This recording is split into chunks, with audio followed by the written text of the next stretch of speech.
Planty people, welcome back to my YouTube channel.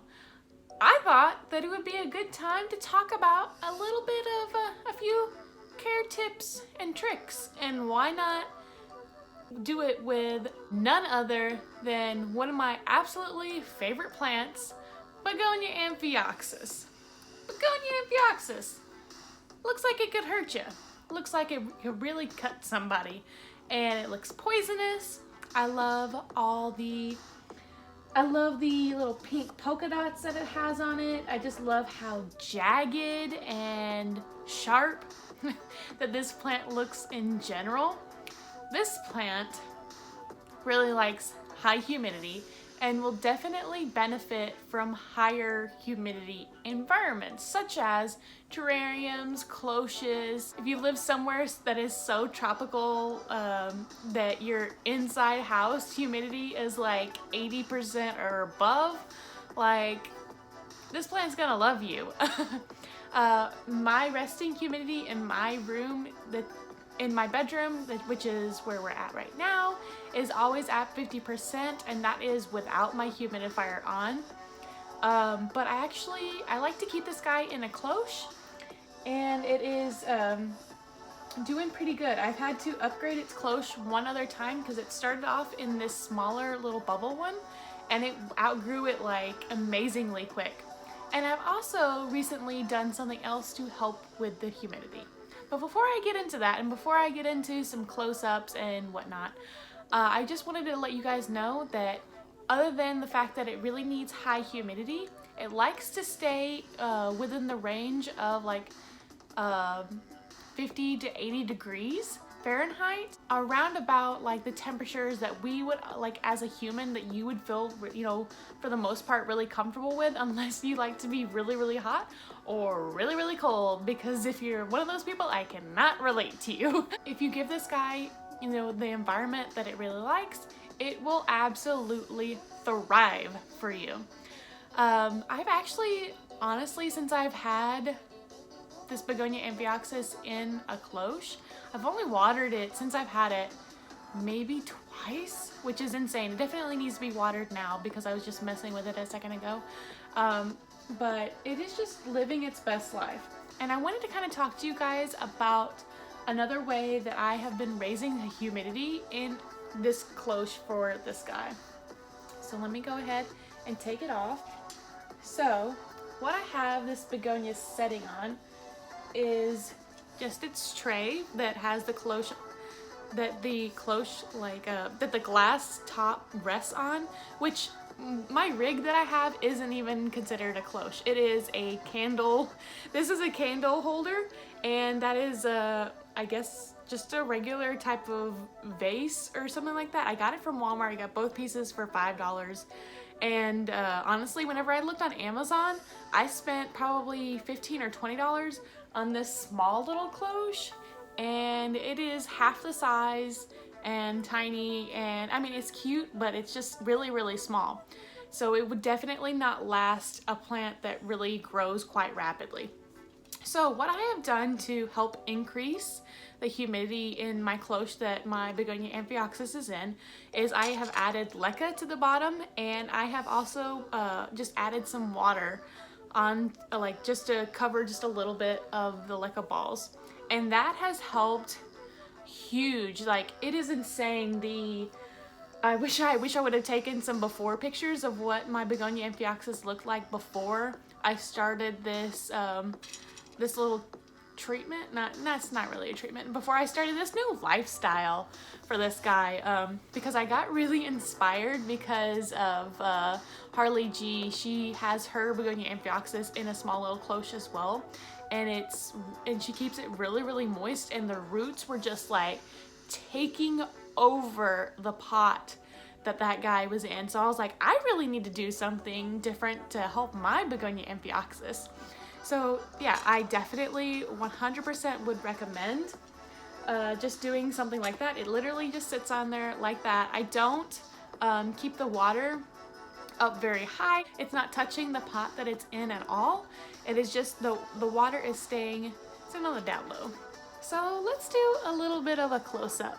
So If you guys haven't seen the unboxing of this, definitely go check it out because this guy started off quite small and it has got a whole new stem. Right here you can see that there's 1, 2, and there's actually a tiny little baby growing right there. I've definitely had some ups and downs with this guy. He's quite, I don't want to say he's needy because I really don't do a whole lot with him, but I have found that anytime that I touch him, like I lose leaves, which is really unfortunate, and it can make your plant look really leggy really fast. And so I do try to make sure that I wash my hands really well before I know that I'm going to be handling this guy, because any type of bacteria on sensitive plants can make them react very negatively. And I have found that even if I do wash my hands really well, sometimes it doesn't like to be touched. It doesn't like to be touched, and like, you know, during everything that's going on right now, I can relate. I have come within the 6 feet, you know, bubble that is in, and it doesn't like that. But I will also say that this guy propagates really well. And I have a begonia outside that a lot of the times, you know, every now and then it'll just, you know, lose leaves and it'll start looking really leggy. So I'll just give it a snip. I'll give it a little chop at the stem where, you know, the foliage is, and I will literally just stick it directly right back into the soil where it can propagate. And this guy started getting a bit leggy as well, so I had pretty good success with doing that with my outside begonia that, you know, was super duper cheap. And so I was like, well, why not?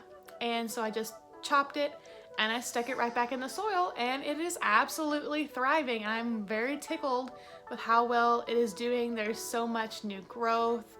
I don't know if you guys can see. I'll make sure that I insert some footage of the new little babies. I also have a nice little, what is it? It's the stick that a lot of orchids come in when you buy them from like Home Depot. And I have cut it, and I have literally just taken it and cut it so that way it would be a good height for this little guy. And I just, you know, I rigged him up with a piece of ribbon or fabric, and he's doing okay. I think he's having a good time. Begonia Amphioxus is an absolute freaking stunner, and I would definitely recommend if you're like looking for begonias and you're tired of, you know, the regular begonias that you're seeing in your big box stores and you want to get something a little bit more exotic. This guy can be fussy when you're touching him, but other than that, if you put him in a cloche and you give him good humidity, he is fine. Like, I do not bother with this guy hardly at all. Like, I never really have to check on him. I know that he's doing good, and that's the type of plant that I need in my life. So yeah, I definitely 100% would recommend if you're trying to dip your toes into more exotic and unusual begonias. But since my water on this guy is already really low, I'm going to show you how I water him and how I water the little pebble tray to keep him nice and moist. So here is the begonia in all of her beauty, and I'm just going to give it a nice little water. Try not to water the foliage too much.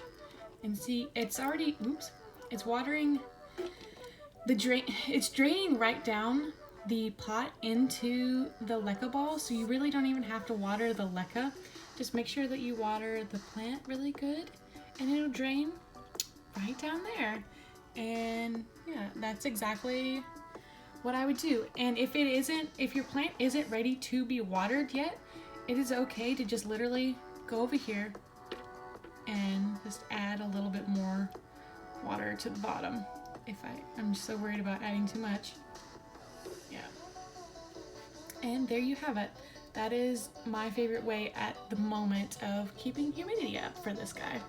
And that is going to be it for today's video. If you haven't already, don't forget to hit that like button. And if you haven't yet, what are you doing? Don't forget to hit that subscribe button. Go ahead, click it right now. I won't tell anybody. and I will see you guys next time.